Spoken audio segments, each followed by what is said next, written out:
Let's talk about some of the myths and fallacies. And actually some people out during the break asked if we were going to discuss myths and fallacies and conspiracy theories and people wearing tinfoil on their head. As an avid tinfoil hat wearing person, I'm happy to discuss these things and know the voices are not coming from a satellite.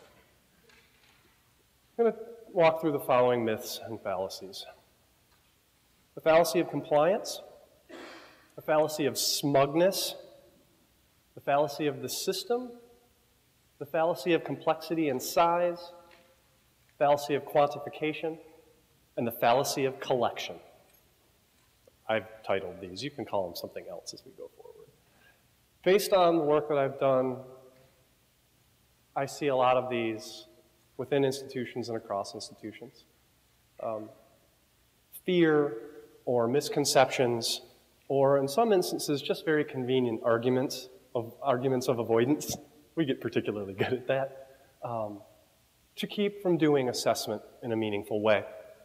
So let's start with the first. First fallacy is that the only reason to engage in assessment is to comply with external demands, be it your dean or your department chair, the provost, the president, the state, or an accrediting agency. When we look at the research on assessment, when we look at the case studies of institutions that are really valuing and doing assessment in a meaningful way, where faculty truly own the assessment process, they are not doing it to satisfy external demands. They're doing it because it's meaningful for their own work. We talk about students having intrinsic motivation and extrinsic motivation. Students who are extrinsically motivated are motivated by things outside of themselves, be it their parents, or specific grades, and we get very frustrated with these students. We want students to enjoy learning for its own sake.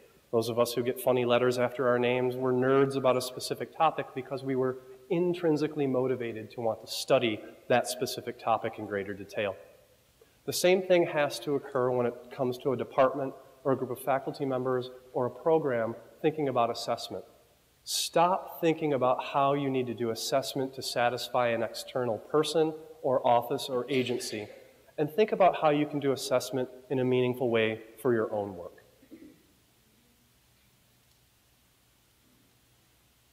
This is Bertrand Russell, the patron saint of smugness.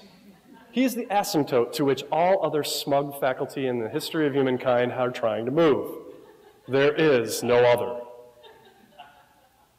The fallacy of smugness is this. It takes many forms. One form it takes is that the work that you do with students is so opaque and mysterious that it couldn't possibly be assessed. What I do is magic. I am a wizard in front of the class. The other fallacy of smugness is that the nature of the work that we do simply cannot be brought down and reduced to something. You are denigrating our work. It used to be the case when we were looking at the history of assessment that argument worked. The accountability movement's been around since, really ramped up since the 1950s. There used to be the time at which we would do that, we'd bare our claws, and people go, "You're right. Go back in your office, write a book." I can give you lists and lists of some of the most famous faculty and academic departments around this country who are engaged in assessment across multiple domains. My colleague, Abra Bush, who's the Associate Dean in the Eastman School of Music, she is now becoming a nationwide expert in assessing music education. Not preparing teachers, preparing actual performers. And she did it through the long, hard slog of rolling up her sleeves, sitting down with her colleagues and saying, listen, we evaluate performance all the time. We evaluate it based on the standards that the profession has put in place. There is nothing beneath us to do this in a meaningful way that we can document and show the rest of the world. And there is nothing wrong with continuing to use the standards that we have used to evaluate music performance that we've always used. The profession thrives because these people are smug the way they are. That is an area where someone will always say, well, chemistry, you can do that. You can set up an assessment for that. They have tests and they run experiments. But what about arts? Well, there you go. I'd be delighted to beam Aber in. She can share her papers with you, and I'm happy to share. Philosophy departments around this country, English departments around this country, some of the best in their fields are doing this. Why? Not because they finally succumbed to the wills of their dean, but because they finally said, you know what, this isn't beneath us. All it took was one person to sit back and say, I'm actually getting some meaningful information out of this. Let's have a conversation about how this works. Now, did some of them ultimately cave to the accreditation? Maybe, here and there. The ones I've talked to and the ones I'm calling around this country because it's part of my job right now, they're saying, no, we're actually owning it and getting some valuable information. I can get you the list, so I can get you their examples. I have them. I'm happy to post that as well. North Carolina State University has a lovely website that lists a lot of them too, but I've gotten on the inside, so I can show them to you. Fallacy of smugness. And doesn't he just look it? He was Lord Russell, by the way. Fallacy of the system. All right, this is where people start to get mad at me. You'll know who you are. You know what will totally fix our assessment problem? A big hunk and expensive assessment thingamabob doohickey. Let's buy something. Let's engage in shop therapy. We can't solve the cultural problem. We're struggling with how this is, so we're going to buy a big doodad. It helps us. We're trying. And you can't blame the people who are coming up with those decisions. They're trying to do something. And they're trying to say, you know what, if we can get a meaningful system that helps people process information, collect it, and report it, then that's good. But here's the thing. Companies prey on that. If you are thinking about doing this, or if you have done it already, well, I'll talk to the people who've done it already. Do you find that sometimes the systems don't necessarily fit the cultural practices that you have? It's a Procrustean bed problem. You need to work from the very ground up if you're going to make one of these decisions to ensure that the system is tailored to you, to your culture, to your calendars, and to your practices. And these companies are in desperate competition with one another. But don't for a second think that the system is going to solve the problem of assessment. They don't. The country is filled with institutions that have thrown good money after bad, building very, very expensive assessment, web-based assessment systems. And you know what it is? It's the equivalent of buying a Ferrari and driving it to tops. You're using about 3% of what the system can give you that you could have done on crayons and paper. Think about it. Are you going to adapt to the system, or is the system going to adapt to you and reflect you? The fallacy of complexity and size. You know what? We need a gigantic assessment system with complex calendars, tons of moving parts, lots and lots of people involved, loads of spreadsheets, and mountains of data. Because this demonstrates our institutional commitment. Can we get 47 people and get 0.4 FTE of their time and get them involved with this? Better yet, this is a big institution. Can we get 75 people? If we build it and make it complex enough, they will assess. I need 14 assessment liaisons in each one of the decanal units. I'm going to need 4 IT people around each of them. I'm going to need a calendar for each academic department. Each one of these people are going to be coming in. System building. Once again, the system being built before the practices are there. We'll talk about how to fix these. It's one thing for me to just point them out. Fallacy of quantification. This is when another group gets mad at me. I used to call this the fallacy of reductionism, but we can fix that if we want. Everything in our assessment system needs to be quantified, and everything that goes for every major, every program, and every type of assignment. Everything must be quantified. Why? Because otherwise our system will look wimpy and the proto-stat heads and wannabe stat heads will make fun of us at recess. That's a fallacy of quantification. Or everything needs to be reduced to a number. It doesn't. Fallacy of collection. Oh God, we're doomed. Let's panic and collect everything. And I mean everything, like back to 1986 kind of everything. What do we have and how far back does it go? You don't have to collect everything back to the Stone Age. And you know what you do when you do all of that? You look silly and you waste time. This is when people start doing the assessment waste time. It wastes time because you do this kind of stuff. Okay. So let's take a deep breath.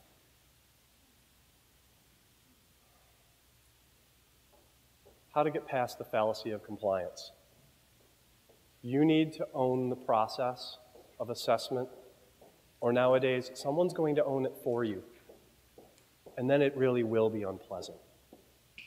Take ownership as a department or as a group of faculty or even as a group of interested individuals to own it, because then you don't have someone from an office outside of your domain coming and telling you how to do your work, or an office outside of the institution coming in and telling you how to do your work. You are the best judge of the practices, norms, and activities of your field. Why wouldn't you want to own that? And let them know that you can be different than the other departments. The English department and the chemistry department can have different assessment practices, and the world will continue to spin on its axis.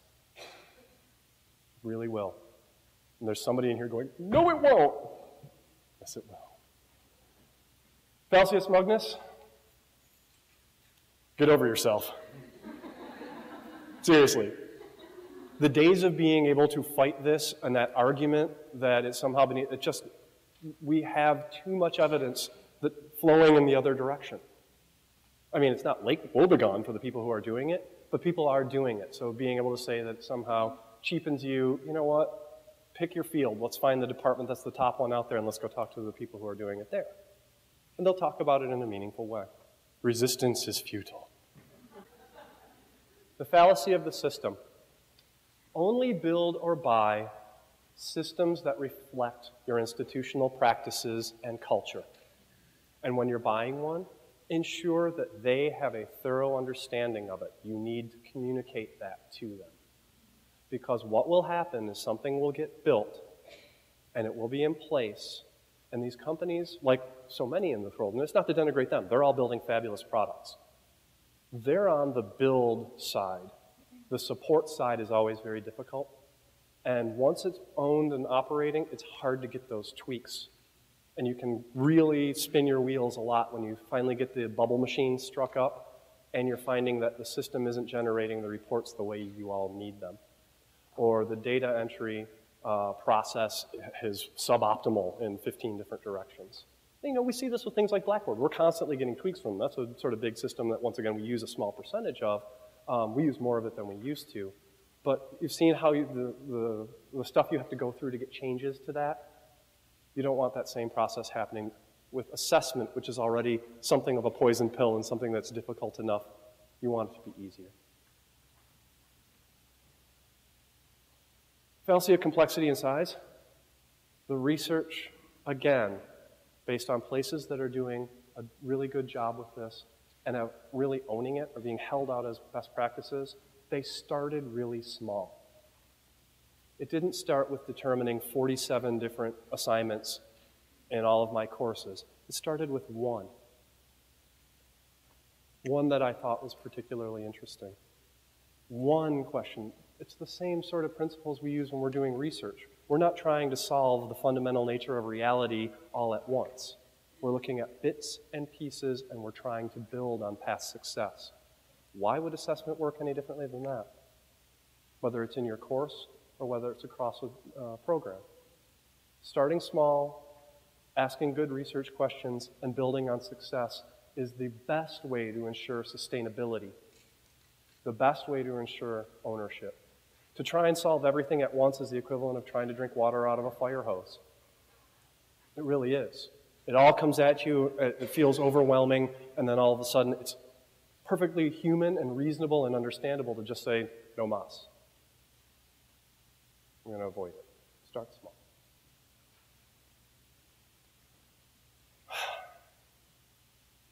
To thine own self and thine own discipline be true. Reflect the practices and norms of what you do. You may have requirements in some areas where some things have to be rubricized and quantified. You know what? Making something quantified doesn't make your data tougher and doesn't make your assessment better. Seriously. And yeah. And yeah. Don't go back to the 80s. you'll learn nothing. You'll find a lot of interesting problems. There's a bonus fallacy. Grading isn't assessment. We feel very empowered when we say that. And nothing will take a faculty member and make them tune you out faster than that phrase. Really? Well, it matters to my students, it matters to me, it matters to the record keeping that we're doing, and I do a really hard job trying to get things in place so I can actually do that. How dare you? So smugness meets smugness, and, gas is meeting fire. Here's the deal. Yes, I can give you all of the reasoned arguments for why grading is not necessarily what all of the assessment people are looking for. The standard thing is you give a grade on a test. Does that tell you where students performed at a certain level? Well, for some faculty, yeah, because they graded in sections. They could tell you, I have a certain section that's focused on this set of stuff, and I can tell you. For most, if they're doing a larger level of generality, no. But here's the thing to remember when we're really talking about trying to build a culture of assessment. Grading really is an assessment, blah, blah, blah. Here's the deal. Grading's the gateway drug. Grading is the gateway drug to assessment. Rather than offending people, and it really is offensive to go into departments and say things like that, it's offensive. Instead, go in and start talking about, hey, when you're designing an exam or when you're designing an assignment for a paper, are there some other ways that we could look at how you do the grading that might be able to pull out some of that information that we're looking for in terms of what students know and be able to do? Or do you do a factor analysis of multiple choice exams that you could do some research on to see, are there trends in terms of what questions students are missing? Looking at it as a research project as opposed to a way of building a wall is a much better way to get your colleagues on board. Because then they say, yeah, I do grading. I give assignments. I never thought about asking questions about my grading that way. Assessment people want you to think that once you start doing all of this, everything is happy and wonderful, everyone's learning, everything is great. The world is a beautiful place. Can anyone out there name me the large-scale longitudinal research study that demonstrates that doing assessment automatically gives you huge student learning gains? Assessment isn't a magic bullet. I am a deflationist about it. There's good stuff to it, too. Don't get up and leave. Assessment isn't a magic bullet. It's a process and not an event. And you need to be committed to it for the long haul. You are not going to see immediate results right away. We like to complain about our students and the saccharine culture that we're in and that they all want instant gratification. We demonstrate a lot of that when we start doing assessment. I don't see real results at the end of this semester. I am not doing it again. You have to look at it as a process, and you do have to commit to it for the medium term, if not the long term. It is a continuous improvement process, and it is one that will not be perfect the first time around. You will have to continue to tinker with it and tweak it. And that's a message that you need to get to your deans, and you need to get to your provosts, and that you need to get to accrediting agencies, is that it's okay for this to be messy. And it's okay for this to be something that you build over time. Because that research study, if it existed, we'd just replicate it everywhere and we'd all be done. You will not get it right the first time, and you will need to continue to tweak whatever practices and systems you do. It's okay. It isn't easy, and it does take time. Done inappropriately, it can be a huge time suck, but then again, so can teaching. Ask any researcher in the room. Yeah, I could devote all my time to my teaching and I'd never publish another article again. It's about finding balance. We have to strike these balances in all of our professional lives and recognizing from the start, this isn't easy. I'm going to have to do things a little differently than I've done in the past, ask some other questions that are similar to the types of things I do in other areas, but it's new and it's new stuff. And it doesn't, no matter what they tell you, automatically translate into markedly improved student learning. The key word there is automatically. Once again, over time and as you change instructional practice, as your students get more information, you create the conditions of possibility under which there can be improved student learning outcome performance. Now, sorry to bum you all out, what does assessment do? Well, that being said, assessment will help you develop a deeper understanding of what and how your students learn. There's a real value in that. It will help you make more informed decisions about your courses, individually and as a group. And it will help contribute to a more meaningful conversation about the curriculum with your colleagues. Because now we're not playing power politics, and now we're not playing, well, because I know. We're actually looking at a common set of information. We can have conversations about curricular coherence. You heard Dean Kozlowski say, and you hear this from students all the time when we do exit surveys, I covered the same material 10 different times. Ask a psychology student, how many times did you study the id, the ego, and the superego? 47? Because every single person thought they were the best at teaching it. Having those conversations and having that information in front of you can say, where's the best place in the curriculum to have this introduced and reinforced? And what that does is, that's not violating academic freedom, that's freeing a faculty member up who will say, thank God I don't have to cover that. I always had to cover it because I thought other people weren't covering it. Now I can go deeper into whatever this course is. Let the Freud person do the Freud stuff.